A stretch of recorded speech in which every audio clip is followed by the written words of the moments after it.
It's going to ring again. And then the addendum was something that the Planning Commission recognized in 2011, and most recently of last year, 2014. Okay, now we're on. Now we're on. We're on? Very good. So, ladies and gentlemen, welcome to Planning Commission meeting of April 1st.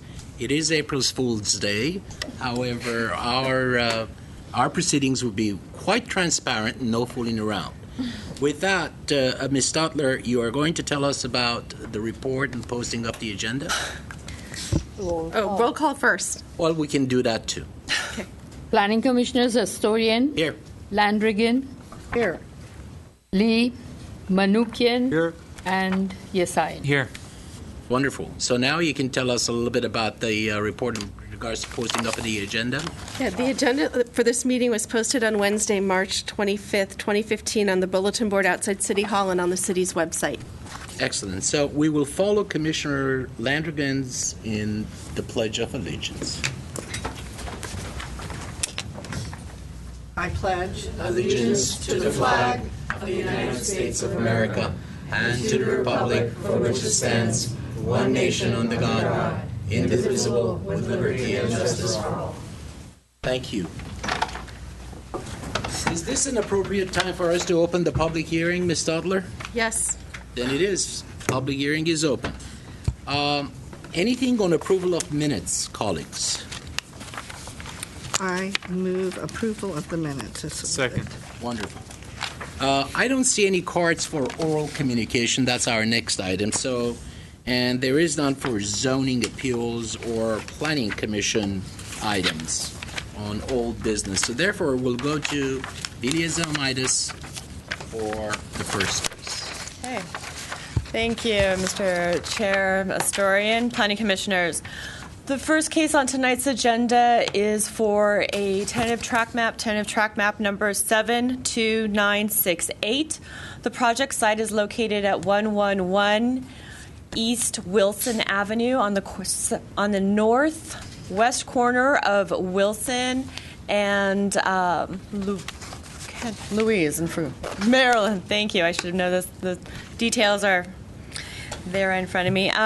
The applicant is Wilson Maryland Mixed Use LLC, and the property owner at this point in time is still the City of Glendale, the Glendale Successor Agency.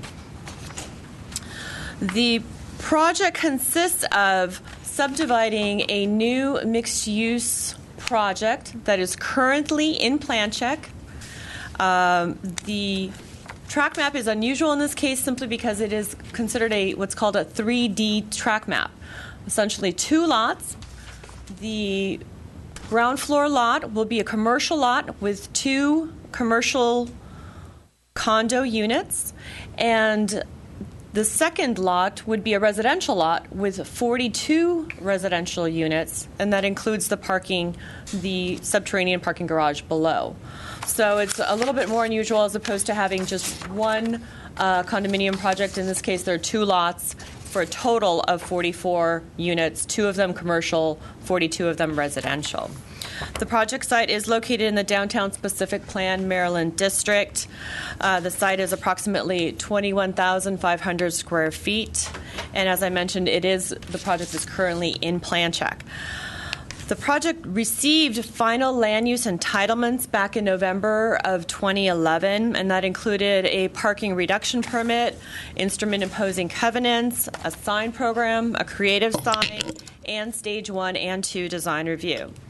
A development agreement for the project was approved by the City Council on May 27th of last year, and the development agreement came before you in May of last year for recommendation to City Council. So at that time, you reviewed the development agreement, and you also reviewed the addendum that was prepared for the original mitigated negative declaration for what was then the Wilson, Maryland's Loft Project, which is currently now known as the Lemley Lofts Project. The staff report included a table showing how the project complies with the development standards in the Downtown Specific Plan Maryland District case. The density, again, is 42 residential units. It meets the height district maximums in this particular zone through the incentive process. They are providing additional publicly accessible open space on the property, and in return, they were granted additional FAR. So the base limit and the zone would be 2.5. They were granted the maximum of 3.0 FAR. The project is providing 45 parking spaces below grade, which is consistent with the requirements for the tentative track map of having one space conveyed per residential unit. So again, this is specific only in the DSP zone, where the condo units are one space per unit, as opposed to other areas outside of the DSP, which would require 2 parking spaces per unit.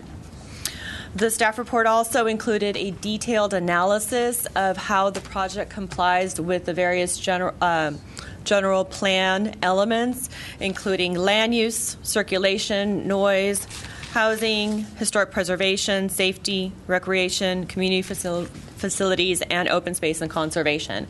And the staff report obviously focused on the fact that in the DSP, in this particular zone, it concentrates the growth in the downtown and includes a variety and mixture of entertainment-specific uses, and especially in the Maryland district. And obviously, by providing 2 condominium commercial units on the ground floor, one which is the Lemley Theaters, in addition to a restaurant space, and then also incorporating 42 residential units up above, the project is definitely in compliance of, and in regards to the downtown specific plan, promoting the goals of that particular district. That concludes my staff presentation. There were a number of conditions that were recommended for approval by the Planning Commission. I would make note that we handed out a revised set of conditions right before the Planning Commission hearing. This specifically addresses 2 issues that were brought up by the applicant based on the draft recommended conditions set forth in the staff report. The recommendations were to revise the conditions for the Glendale Water and Power. This was in regards to initially the Glendale Water and Power, the water division required individual water meters. That was actually something that had been addressed during the negotiations for the project, and that the project would be providing a master meter and then sub-metering the units individually. And so the modified conditions of approval actually amend the previous ones dealing with the previous requirement of individual meterings, and now it's specifically geared toward this particular project with regards to sub-metering. And the second item was for a public works condition that specified a 2-foot dedication. Previously, the wording was a little off. It was a dedicating an easement, and in this case, this was corrected to read that they would be granting a sidewalk easement of 2 feet along Wilson for sidewalk purposes. So the conditions before you, just make note of those 2 modifications to the actual wording of both the metering and the granting of the sidewalk easement. That concludes, like I said, staff's presentation. I'm available to answer any questions you may have. And I know that the applicant and the project team are in the audience and available to answer any questions you may have as well. Thank you. Any questions from Ms. Zimmadis? Yes, I have a couple of questions. So the main focus of the city staff when reviewing these applications and these proposed projects is whether the project conforms and complies with the ordinances that we have on the books, the requirements, whether they be from the state, from the county, or from our particular municipality. Is that correct? Correct.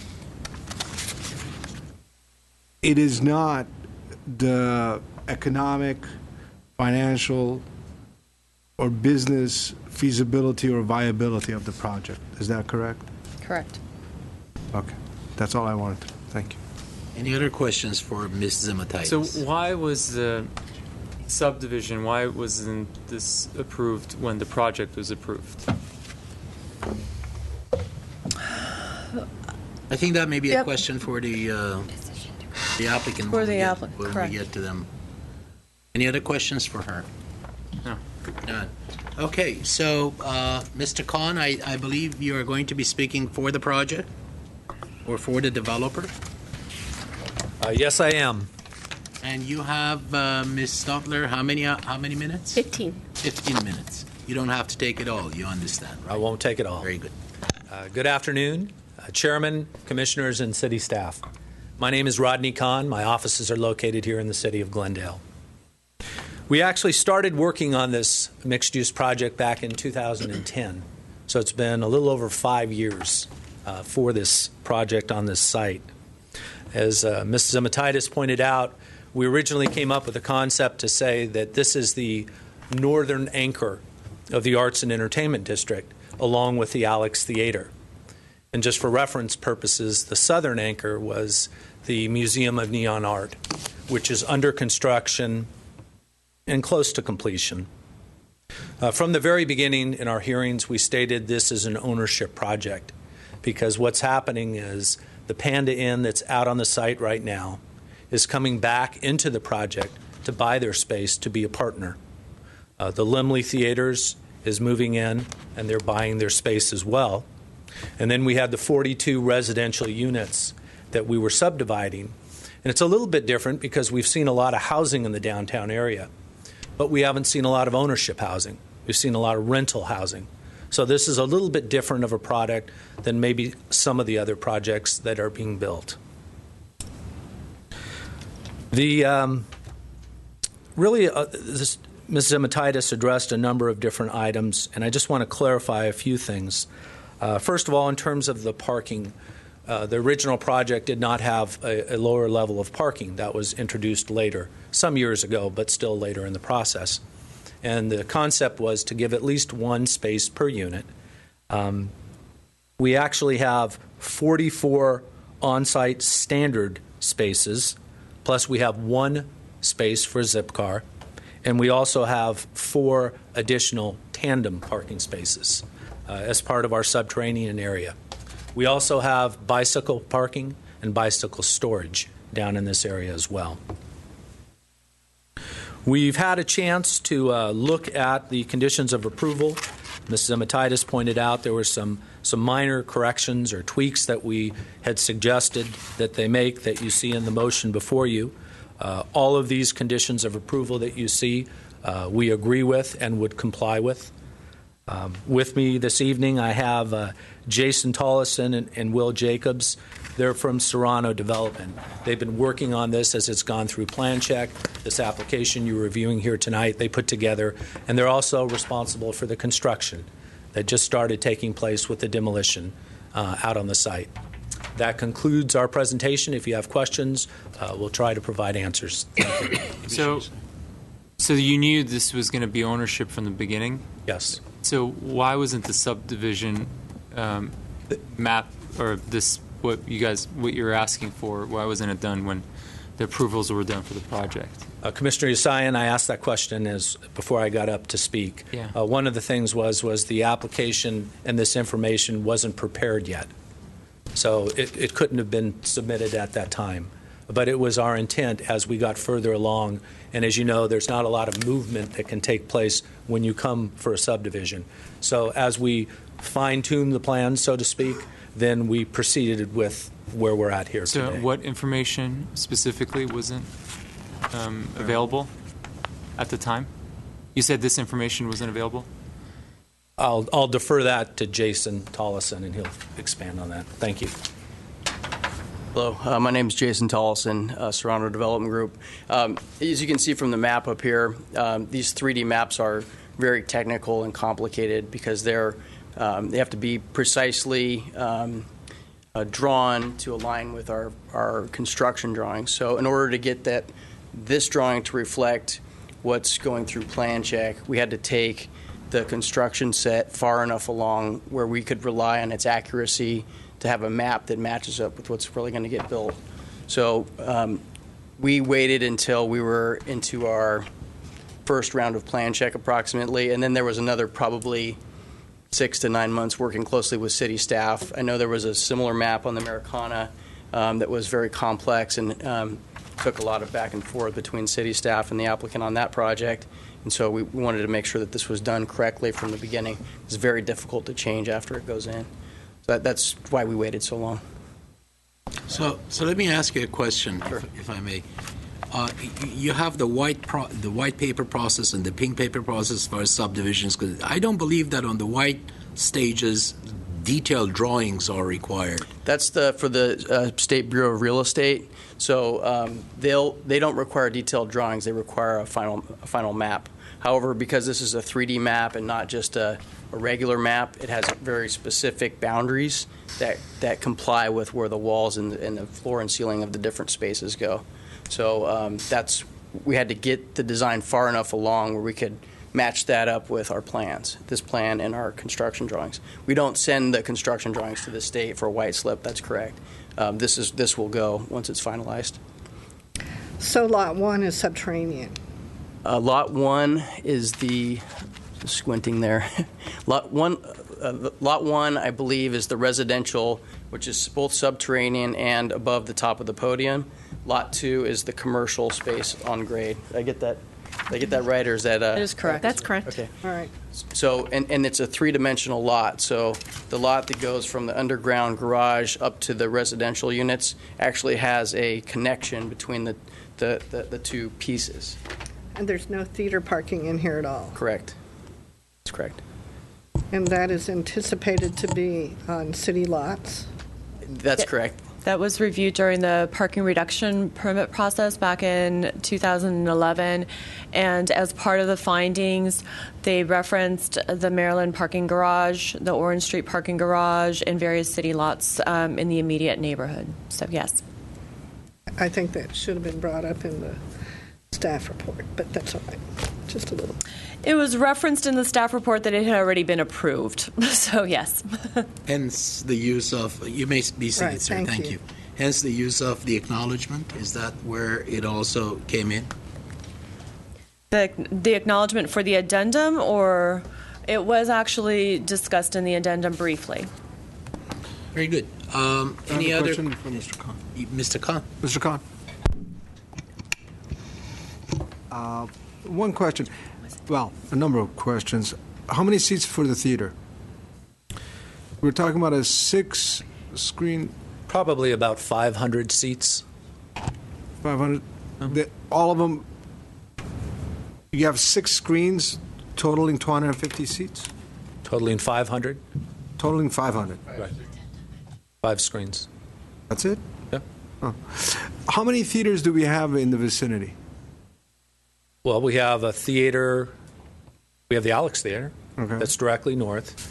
Is it the MGM? Alex Theater is directly north, correct? Yeah, and MGN 5-star. Southeast of us is the MGM 5-star. Okay. And then we have theaters at the Americana. Okay.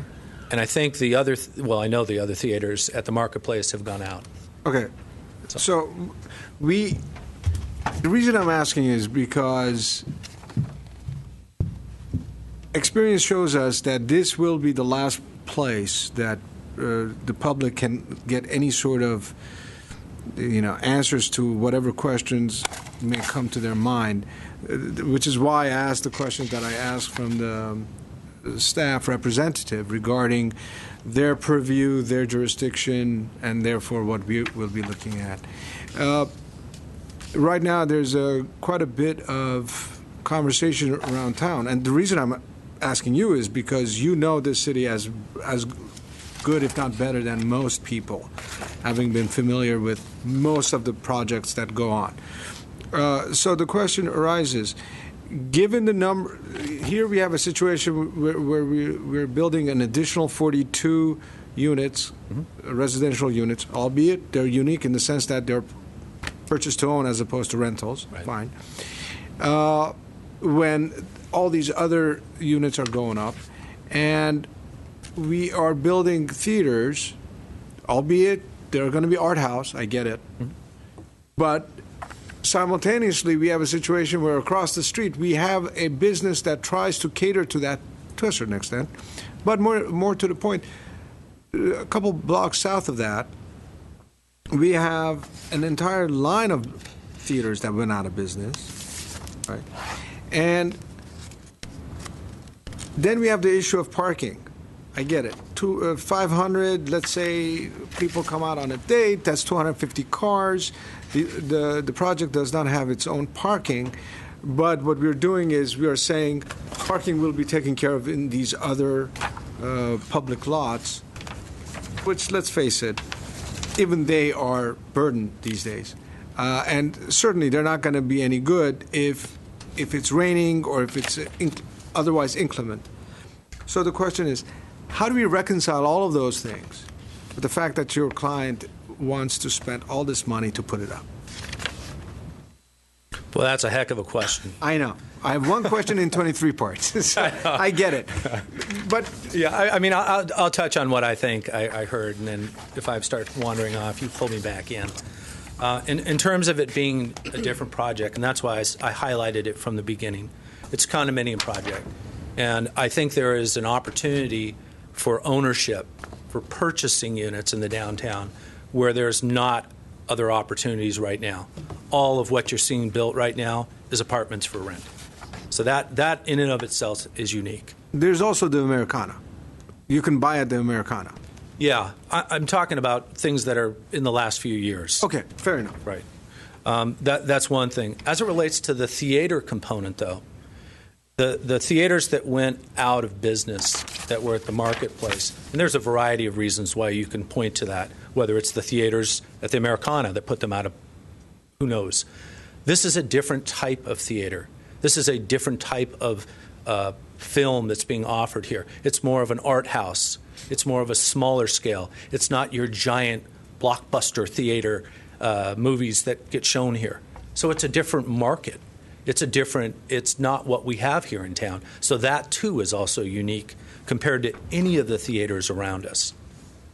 As it relates to the parking, I think that was kind of analyzed and discussed and debated when we did the parking reduction request. You know, a lot of these parking structures that you talk about that are filled or filling, a lot of them are filled, actually, with auto dealers putting their cars there and leasing out the spaces because there's so many empty spaces. So there is that capacity to be able to handle it. Sure. So if regardless if this gets approved or not, I mean, development's happening. Yeah. And this is to allow ownership housing That's correct. to happen, right? It's actually about condo map. Right. That's what we are here Right. to approve. Yeah. That's correct. Stephanie, do you have any questions for Rodney? No, I don't. So I do have a couple of questions for you, and this maybe shed some light on the important issue that you brought up about the parking. If you remember a while back, way back, Man Theaters used to be where MGM 5-star cinemas were, and they had entitlement of about 1,000 cars in that parking structure. When MGM 5-star came in, their requirement, actually their use, their intensity of use dropped. So because of, again, this new type of theaters that has got all the bells and whistles, literally bells and whistles, you can, call people, bring stuff for you and what have you, and smaller settings. So that dropped by about 300 or 400, which I think would allay some of the concerns as far as parking in that location is concerned.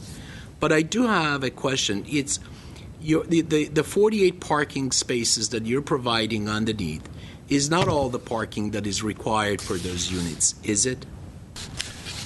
In terms of if you looked at In terms of our city code. Yeah, in terms of the city code, no. Okay. So the rest of them are theoretically going to be parking where? Well, we would look at what the downtown specific plan requires. So if we have 1 bedrooms, we have 1 parking space.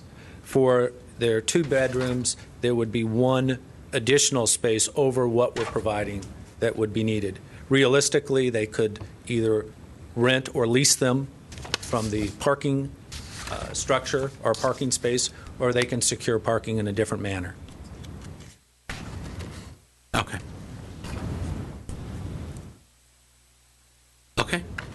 However, one of those, the zip car space, is not one of the dedicated spaces for the unit. So you have one zip car space and 42 spaces, correct? No, we have a total of 44 spaces that are standard spaces, plus one zip car space, Okay. plus 4 tandem spaces. Okay. Very good. Any other questions for the applicant? Thank you, Mr. Khan. Thank you Appreciate very it. much. Should I close for the public hearing, Are there or can any we still cards? deliberate? Or any other cards? You have to ask We There. don't have, how many cards. oh yes, we do have one card. Yes, Ms. Tellis Royla?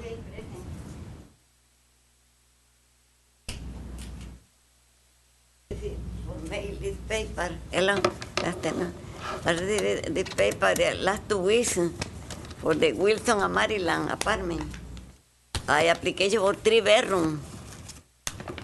3-bedroom. I driving before, I not driving because for accident. I give the car my son, Toyota Corolla, last night year. Ya no drive because for accident. My son, my son, you are driver. Yeah, my son and your wife driver, I know, yeah. Before I drive, you know.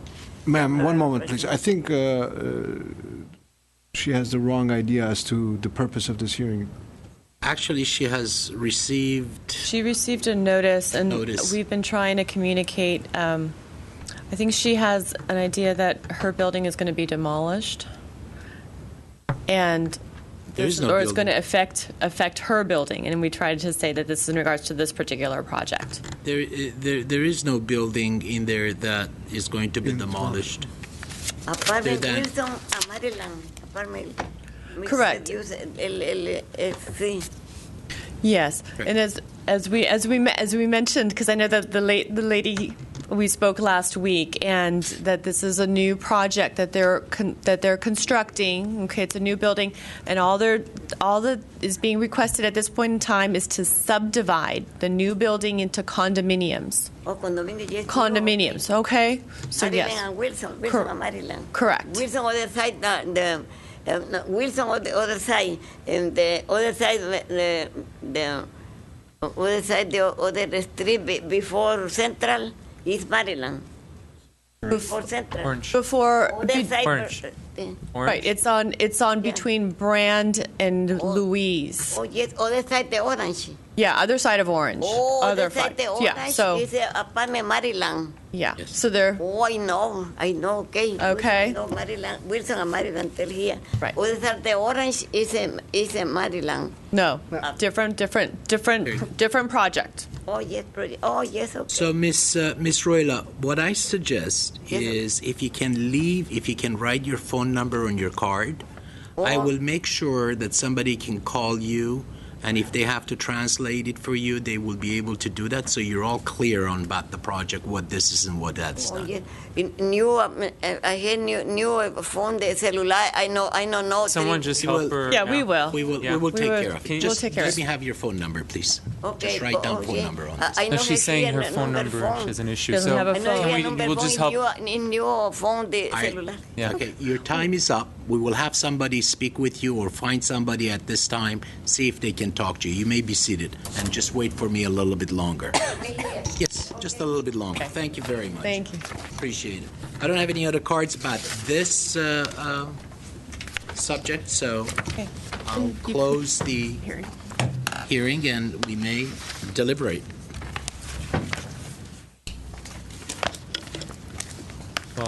Well, I, Please. the way I see this is, this project has been approved by City Council already. Planning Commission oversaw an agreement for it, and this is just to, regardless of what we decide here, the project's going to happen.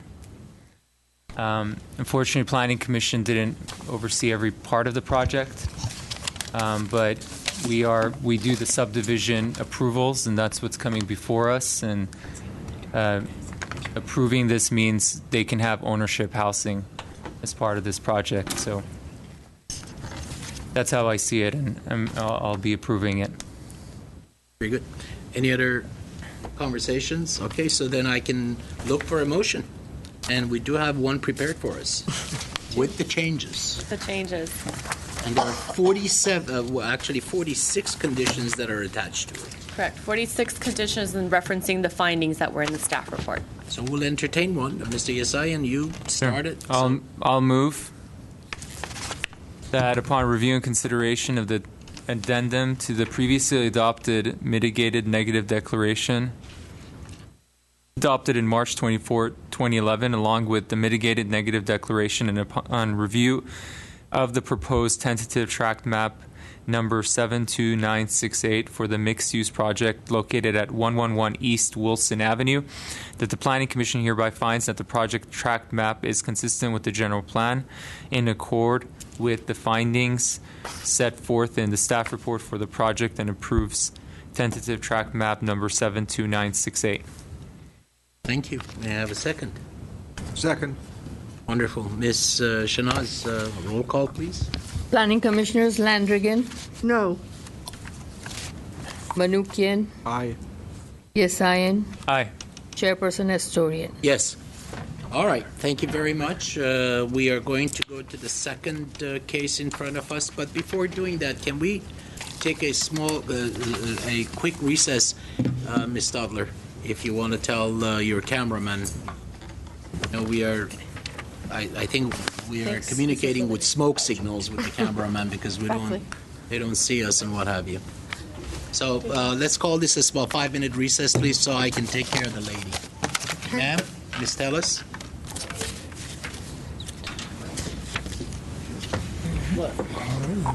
It had to be done. We have somebody that's... Okay, Tribal.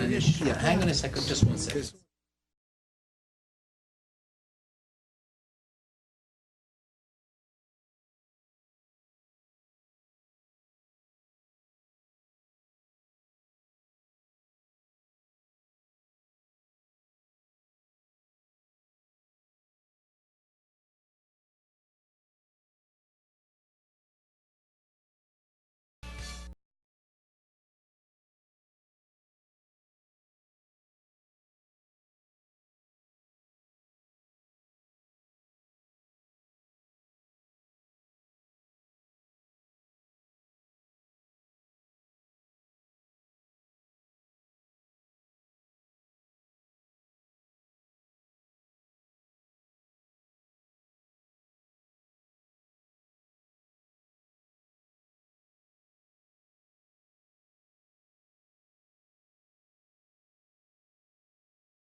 And here's the aerial.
Okay, so we are back from our recess, a short one, and we are going to be opening the public hearing again. With Ms. Simatitis, we are going to go to the second case, which is item number B, and we're all ears.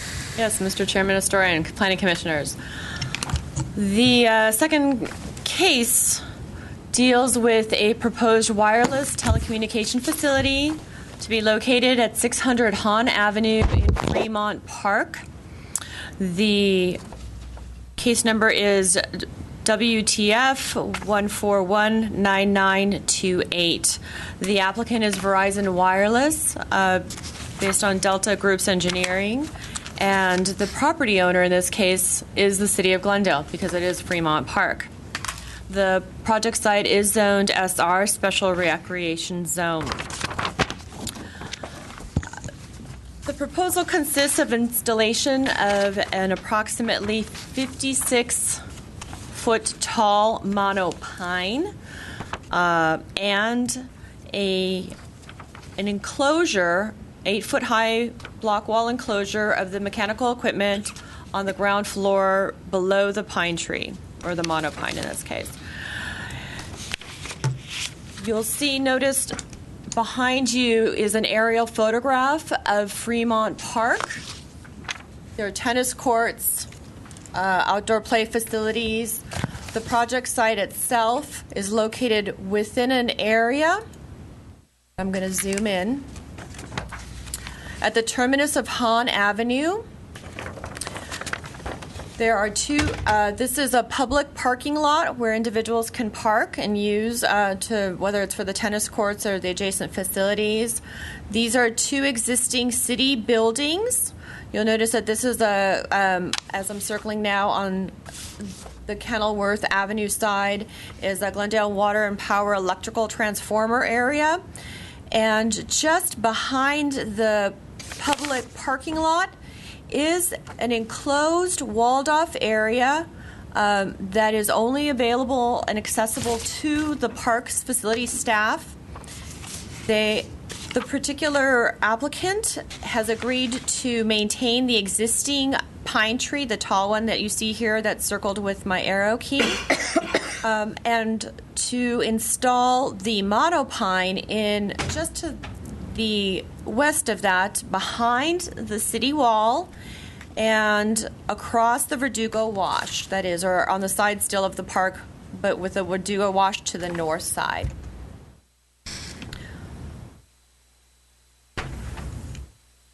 The monopine has been designed to be compatible with the surrounding site area, and that includes the several mature trees, although one of the trees is being removed because it is uprooting the existing block wall that is the park's property, and so that tree will be removed and replaced with the monopine and the equipment enclosure. The facility itself, the equipment enclosure, will not be visible from any public right-of-way, nor will it be visible from the public parking lot, because it will be behind the block wall to be constructed to continue the enclosure of that area solely for the Parks Department. By definition, the monopine is classified as a Class 6 antenna, and given its proposed location within a special recreation zone, it is subject to approval by the Planning Commission, so it is under your purview to review this particular wireless telecommunication facility installation. As you'll notice also in the aerial, the site, the properties just to the north of the Verdugo Wash are zoned R1 single-family residential. Kenilworth to the east is a mixture of R1 single-family residential and commercial, actually C2. It does feature a combination of multifamily residential and commercial structures. And again, the majority of the site itself obviously is the Fremont Park. The staff report went into detail in regards to compliance and compatibility with the surrounding neighborhood, as well as the required findings for the wireless telecommunication facility. This is being proposed to address coverage issues within the Brand and Central North area of the particular city site as it is. So again, this is due specifically to address coverage issues. It has been specifically designed to be as compatible as possible with the surrounding properties. It is necessary to close a significant gap in coverage. And with that said, staff is recommending approval of the wireless telecommunication facility application with a total of 19 conditions. That concludes staff's brief presentation. Obviously, the staff report went into much greater detail, but I'm available to answer any questions you may have. And the applicant, Lisa Desmond, is in the audience as well. Any questions for Ms. Zilmatitis? None? I did. Yes. Did the park community, services look at this plan? Yes, actually, the applicant and I have both been in communication with Coco Panosian, who has been reviewing the proposal. And actually, the original proposal came in with the taller pine tree as being removed, and the actual monopine replacing the taller pine tree. And we've actually been working with the applicant to maintain the taller of the pine trees and to put the monopine at its current proposed location. So this is something that we've been trying to coordinate with the Parks Department and the applicant as well. Thank you. Other questions for Ms. Zilmatitis? I would like to note, if there are no other questions, I received one email and one telephone call. Both the email and the telephone call were from Ms. Judy Taylor, and I have handed out and distributed, obviously, copies of the email. She voiced concerns regarding repeated exposure to tower emissions and the project being obviously proposed in a public park, and its adjacency to individuals utilizing the park. Just to make note that based on the Telecommunication Acts of 1996, the federal law preempts local governments from I believe, the RF emissions. So, members of the Planning Commission, Commissioner Historian, the Act, the FCC Act that Ms. Zilmatitis was referencing, does preempt local governments from considering in its decision any safety issues regarding radio frequency transmissions. That area has been occupied by the federal government. They issue their own permits to the wireless telecommunications providers, and they review the RF, and the cities are not allowed to consider that or deliberate or have it be any part of their decision. And if there is an accusation or a feeling that there is that sort of discussion going on, the city could be sued in court. So I just wanted to make that clear. Well, now that you put it that way. All right, so if we may, I'd like to go to the applicant, Ms. Desmond. And you have 15 minutes, and as always, you don't need to take the entire thing if you don't have to. Good evening, Chairman, Commissioners, and staff. My name is Lisa Desmond. I'm here with for Verizon Wireless. We are wanting to put in a new cell site. We need a cell site here to offload two cell sites on either side, help those sites out. We did originally want to put it more to the east. They have a container there. We did work with Parks. We are going to help them remove that container. That's why we didn't start out where we are now. We were going to take out the tree. But we have made arrangements to move their container and give us the better space that doesn't remove any tree. So it was a good idea all around. Worked out really well. It is sitting in a bunch of pine trees. It's right next to a pine tree that's essentially the same height.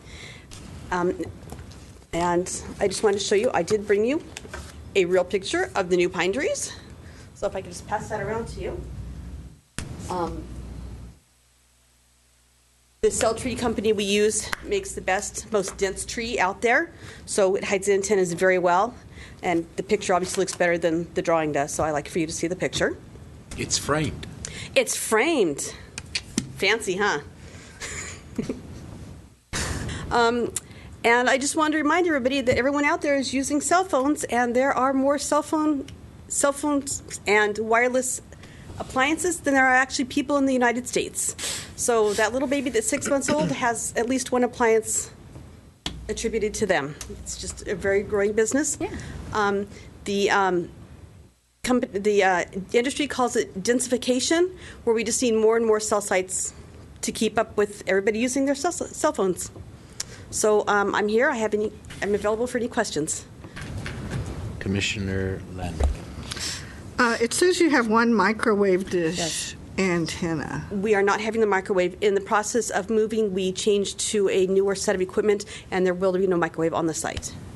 There what? There will be no microwave on the site.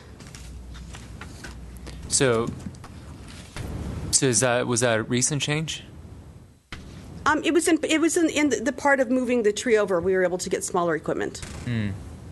And what is the difference between the microwave and what you have now?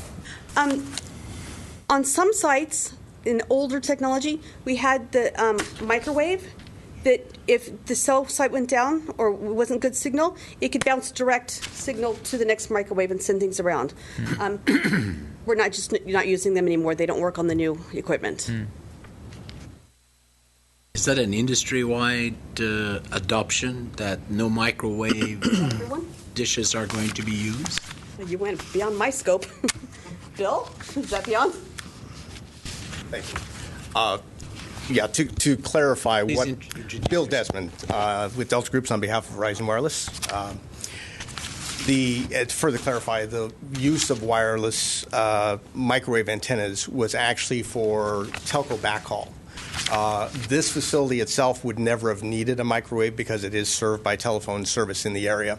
Under the old technology, however, if we had a site, say, up in the hills that was miles away from nearby telephone service, they could actually have backhaul of the telephone signal from that site to this site, which had telephone service. So that was the purpose of the microwave. However, with regard to the new technology and why the microwave has gone away is the new technology that is being deployed by Verizon Wireless, which they refer to as macro cell evolution, is a hub and spoke type of a network architecture.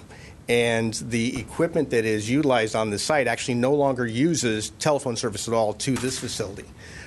This facility will be served by dark fiber, and that will connect the site back to another facility that is the hub facility. So it's a hub and node arrangement. As far as because of that arrangement, there is no telephone service on this site, so a microwave would be just a big hunk of metal sitting up there serving no useful purpose. So it is removed now from the design of the site. It should have been reflected in the latest drawings that were submitted to the city, but perhaps it didn't get picked up in the narrative that there is no longer a microwave antenna here. Mr. Desmond, what's dark fiber? Dark fiber is fiber optics that are installed new. They're not lit fiber. It's distinguished from lit fiber, which is, for instance, AT&T may go out and install fiber optic cable servicing an area, commercial area, residential area, and so forth. That fiber optic cable installed by AT&T, you lease it from AT&T if they're the local service provider. It could be Verizon for the service provider. It depends on who's serving who's the local exchange carrier servicing the area for landline telephone service. Dark fiber compared to lit fiber is actually installed proprietary fiber that is typically run through the conduits of the other fiber that's in place. It's overlaid, if you will, but it is designed to serve a specific purpose. So in this case, fiber optic cable will come into the site dedicated for use by this facility. We can also use lit fiber, but I don't want to get too technical on that. But it's just a term that's used to differentiate between leased fiber and owned fiber, if you will. So the dark is not leased. It is not leased. It is actually owned by the person installing the fiber. But you pay him an easement right and so forth. Yes, we have to secure the necessary easements, or I should say the encroachment permits to install it within public right-of-ways. Got it. Ms. Landrigan. Could it ever be leased? That's not the intent, and the amount of fiber that's installed to serve one of these sites is only typically 12 strands, just enough to meet the needs of the site. It's not a large cable that's intended to be used for commercial purposes and for leasing, if you will, subsequent leasing. So it's the latest architecture in wireless, and it's something that's been adopted by Verizon, and I can't speak for the other carriers at this point if they will follow suit. More to your question about microwave antennas, to my knowledge, other carriers are still installing microwave antennas, and Verizon still installs microwaves in remote locations that aren't served by telephone. That's a necessity because they need to have backhaul, but this site will not have any microwave. So let me ask you one more question. The letter also alluded to the presumption that this takes the place of Kennett Village. We've had discussions before about the Kennett Village. Is that so, or no, this is just a hypothecation? Sorry to talk over you. This is a completely separate search ring, separate coverage objective from anything related to Kenneth Village or the cemetery project, which has not yet been filed with the city, so it's not even before the city yet as an application. But no, it has nothing to do. They're completely distinct projects within the city of Glendale. Okay. Very good. Any other questions for Mr. Desmond? So what kind of outreach have you done in this area? When you go about trying to choose a location, do you talk to the neighbors there and figure it out, or how do you go about this sort of selection process? The selection is driven first and foremost by geography. Yeah. So we have a target area defined as a search ring that is limited in geographic scope.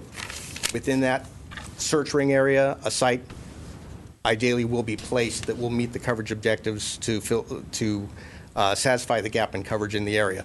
In this case, the search ring for what Verizon calls their Beulah site, which is at Fremont Park, was a very small search area, surrounded predominantly by residential, very limited, as pointed out by staff, very limited commercial opportunities in the area. It's mostly a residential area. And the park itself was an ideal location within a predominantly residential area to locate the park. And the city itself is a willing landlord, if you will, and that's the second criteria, is once you've found something that meets the geographic coverage objectives, you have to find a landlord who is willing to negotiate a lease with the carrier. And the city of Glendale does lease wireless facilities to wireless carriers, and so it was a perfect marriage, and that's how we ended up with this particular candidate. So, and then the lease, there's a fee that you pay, or there's a lease that you rent the area from the city? The facility is leased from the city of Glendale, and there is a lease agreement that has been negotiated with the city. So that's negotiated with city staff, but it's not present to us. It's not something we It's not a planning matter, so no, it would not be presented to the Planning Commission. And then when I look at this map, or the satellite view, I mean, this right across the wash, there's homes right there. Yes. And then it looks like other areas, like at the corner of by the freeway, where it's a little farther away from homes, it wouldn't be as close. That was not feasible, or was that too far away from? I'm not sure what area you're referring to. I don't. By Pacific and 134 freeway. I mean, I'm just going off of the map. I'm not doing any kind of technical. Right. But no, I mean, or like in the middle of Fremont Park, so it's not just right across. Like why right there, which is right across the wash, which right across the homes, and not more in the middle of Fremont, so it would be a little farther away from homes. The location within Fremont Park was selected by the Parks Department as the least intrusive location for the park itself, and that's how we arrived at that particular location in the park. It is the corporate yard for the Parks Department, and it was available space, so it would not have taken out any parking, it would not have been placed within park open space area. So it was an area that was deemed by the park staff actually to be the optimal location within the park. Yeah. Okay. So in Northwest, you have done a community meeting. Have you done one here? There was no community outreach meeting associated with this particular facility. Okay. Thanks. Ms. Landrigan. In our previous middle of one of your additions to a tower, the existing tower was structurally designed so that it could be extended and could carry more. Is that potential in this? Yes, this monopine structure is designed to be co-locatable. Therefore, additional carriers could install their antennas on the tower and install their equipment at the base of the tower, just as Verizon is doing. Would they then still be within the canopy of our Pinus cellulus? Yes, they would be, actually. As you go down in elevation within the monopine structure, the branches actually increase in length. So the lower you go, the more foliage coverage there is for any antennas that are installed. Thank you. You're welcome. Any other questions for Mr. Desmond? Seeing none, you may be seated, sir. Thank you. And I do have a card from Mr. Paulus, Vic Paulus.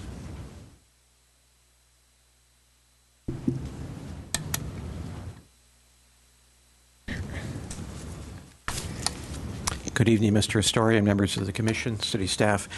I'm more of an interested party. We live at 658 Arden Avenue, and we're about a 5-minute walk around the corner from the park. We've been there for a number of years. When we received this communication, one of the things that I was looking for in here was where the proposed location of this monopine would be in the park, and so that's one of the reasons why I came today, and that has been explained. I think that the city staff in the parks has probably selected the best area in the park.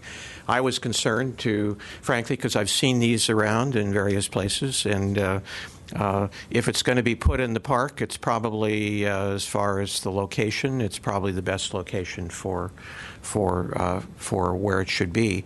I was concerned at first as to the location, what it would look like, what is around it, and it looks like the city staff has done a pretty admirable job in selecting a place where there are other trees. The 56-foot height, that's pretty tall. One of my questions would be, I assume that height was selected for a particular reason. May I ask a question in that regard? May I answer? Typically, it's a line of sight mechanism that decides how high it will be, so that you would have that line of sight within different poles to get your coverage. Am I correct?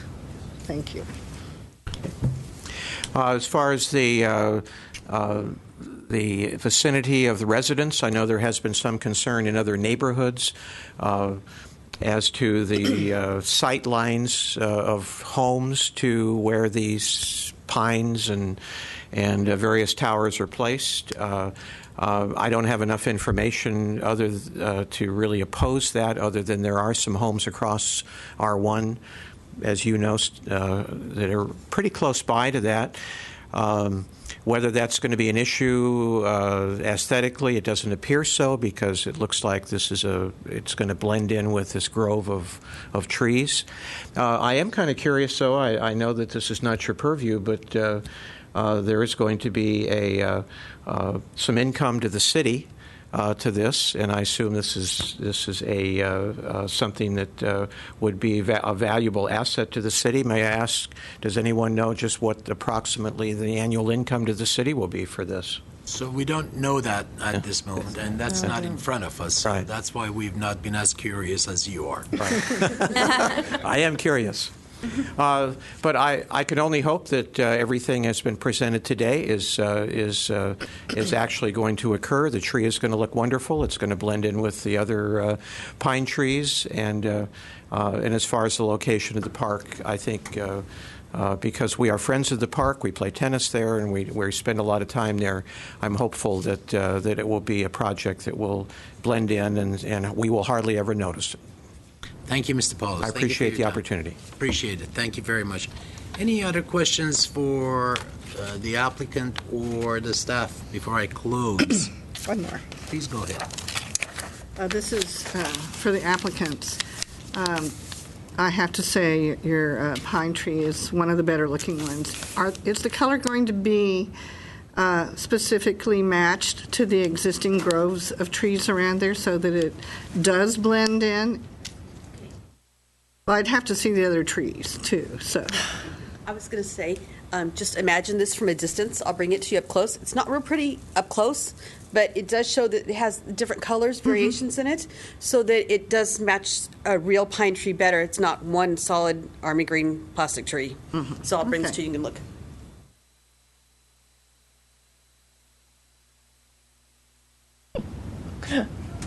Are you hidden? Are you stealth? No, I'm showing the community if they wanted to see it. I also have bark if you'd like to see bark. We may as well. You might as well. Here you go. The aesthetics are what we're looking at here. Right, so this is your pine tree. But it does look nice, and it goes all the way down. Thank you. And I have one more question. Has there been any study on effects on children with cell phone towers, and especially since there's playgrounds at the park? So you're saying you've gone into pardon me, you may stop. That goes into purview of the federal regulations that we cannot even indulge ourselves in conversations about health at this moment. Right. So thank you. Unless you have other questions for her. I was hoping you would talk about the bark and how it looks and all of that, but I think it looks good. Very good. Any other questions or comments? I would like to ask Ms. Zimataitis. Yes. One of the issues typically is when one replaces or removes, a natural services element such as a tree, typically the city asks for an equal replacement to be put into another area or to be used in other parkways. Was that discussed by Parks? Yes, because the tree that is proposed for removal is, I believe, a 32-foot tall pine tree. It's not an indigenous tree or a protected tree. If it was a protected or indigenous tree, obviously with the removal, the replacement cost would go into the city's tree fund. In this case, because it is not one of the protected trees, there was no discussion in terms of replacing the tree, but I'm sure that the applicant would be amenable to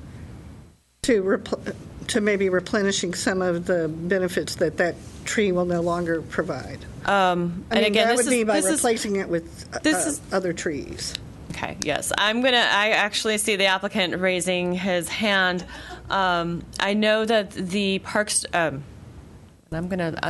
why don't I let the applicant speak? Because I know that in discussions with COCO, there have been negotiations regarding improvements in that particular area. So right, actually, to speak to it, and I think Ms. Zimataitis mentioned this in her initial presentation. This tree is actually deemed by Parks Department to be a nuisance. It is causing uplift to the foundation of the existing structure that's owned by the Parks Department. They plan to remove the tree anyways, so we're going to remove it for them as part of the construction. So we're actually doing the city a favor and removing what's considered a nuisance tree at this point. You're doing the city of Glendale a favor. Well, it's That's actually, my spin on it. isn't it? It's uplifting a wall of not a whole building. Am I correct? My understanding is beginning to affect the building itself. It's right on the corner of the building, and the root system is not only uplifting the wall, but is beginning to affect the building foundation as well. So it is considered something that needs to be removed regardless of what we're doing. So in relocating the facility to this area, it afforded the city a benefit of getting that tree removed. Well, I understand, but one of the things that is most difficult to get when you remove a tree, even if it is planted in the wrong place, if I may give you that, is the canopy is really essential in many natural benefits that come to us in cleaning the air and also providing shade. And those benefits are now going to be gone. There will be shade from the monopole, but the other natural benefits that it provides to cleaning air and all of the particulate matter will probably not be there. So those are the elements that I think that, to me, and when we look at a greener Glendale and we look at some of the elements that we have been trying to have, to me would seem something I'd like to consider is, just a replacement tree in a 24-inch box that the Parks Department could put somewhere in the park. And we would welcome that as a condition. If that wasn't already written into the conditions proposed, we would certainly accept that as a condition and would be happy to, provide for that planting of a replacement tree as designated by the Parks Department. Okay, thank you. Ms. Van Meyden. Yes, Mr. Chair, members of the Planning Commission, that would be a voluntary condition that is not a requirement for this permit, just to... For the commission's so you edification. have volunteered, and we appreciate that. Thank you very much. That would be fine.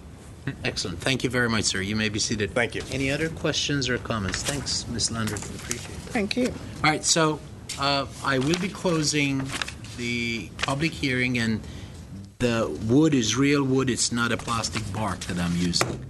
So that would be interesting. All right, so for deliberation, I'm ready. Yes, Miss. I would be happy to approve it. May I add to this without a microwave antenna because its staff report indicates there is one? How do we? Correct. That was unfortunate. Slip on. I believe. And until you guys get to that, I just want to say, so the future projects, I think it's good to talk to some of the neighbors or at least the homeowner groups if you don't have one giant meeting. So then they feel like they're part of the process as far as when selecting, the locations go. Because I had people tell me feedback about being so close to homes or why it was located there. So for future, we had that issue with Northwest Glendale, and we didn't get many letters except for one here, but I wanted to relay that to you. Thank you. Okay. Actually, I apologize. Yeah, go ahead, Ms. Simonides. The findings had correctly eliminated the reference to microwave. So the findings are accurate, and the conditions of approval are correct as well. So we would be then utilizing the same motion that was in the staff report. All right. Want to read it? I saw that. I looked at that. I tried looking through it to see if it was anywhere in here, but correct. I wanted to be sure. Thank you. So we'll be entertaining the motion from Ms. Landrigan. Ms. Landrigan, I move that upon review and consideration of all materials and exhibits of current record relative to wireless telecommunications facility case number PWTF 1419928, located at 600 Han Avenue, Fremont Park, and after conducting a hearing on said matter, that the Planning Commission hereby approves said wireless communication facility case number PWTF 1419928 in accord with the findings set forth in the staff report. Second. Second. Ms. Shanaz, if we may have a roll call. Planning Commissioners Landrigan. Aye. Manukian. Aye. Yesayan. No. Chairperson Astorian. Yes. Thank you. And that concludes that case. The next item on the agenda is Community Development Department updates. I see, Ms. Stotler, you are waiting impatiently to have us updated on something. Yes, just a reminder that last month you should have received Form 700 from the city clerk. And if you have not submitted it, please do so by tonight because it's due today. And then we also have, we won an award from the 2015 SCAG Sustainability Award for our Greener Glendale Plan for Community Activities. So I just wanted to point that out to you. Who was the award from? The Southern California Association of Government, SCAG. Right. And I know you did see that document because it did come before you. Yeah. Congratulations. Bravo. Wonderful. Very good. And that concludes my presentation. And so any comments from commissioners? Seeing none, I do have two comments to make, actually. The first one, I think it's a rather important one that as Glendale residents we all should be very proud of, is that the very daughter of Glendale, this Landrigan, Stephanie Landrigan, has been appointed to the State Board of Mining and Geology by none other than Governor Brown. And that is something to be proud of.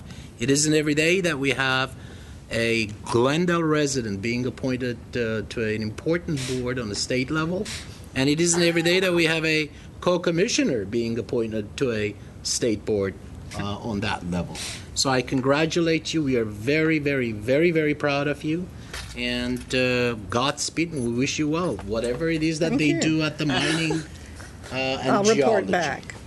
And we would appreciate hearing about it. Thank you very much. Thank you very much, Mr. Storian. It's my pleasure. It was long overdue. The second announcement that I'd like to make is, as you know, in observance, and I don't know if the camera will zoom in on what I have in front of me, but in observance and commemoration as well as remembrance, hence the red poppy on my lapel and the red poppy on the card, of the centennial, the 100th year of Armenian genocide in particular, and as well as man's inhumanity to man, there is going to be a symposium, a forum, if you may call it, under the name of Red Poppy, and it's going to be a visual, interactive forum, and it's going to be held on April 9th, 10th, and 11th, from 10 o'clock in the morning till 8 o'clock at night. The admission is free, and it will be held at Homenet Men,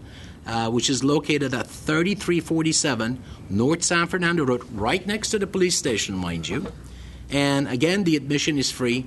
This promises to be uplifting. It promises to be spiritually satiating, Mr. Manoukian. And we're looking forward to seeing you all there. I know I'm going to be there, and my family will be there. With that, I conclude my remarks. If there is no other comments from commissioners, we will call for adjournment. And I would like a second. Second. Thank you very much. Thanks.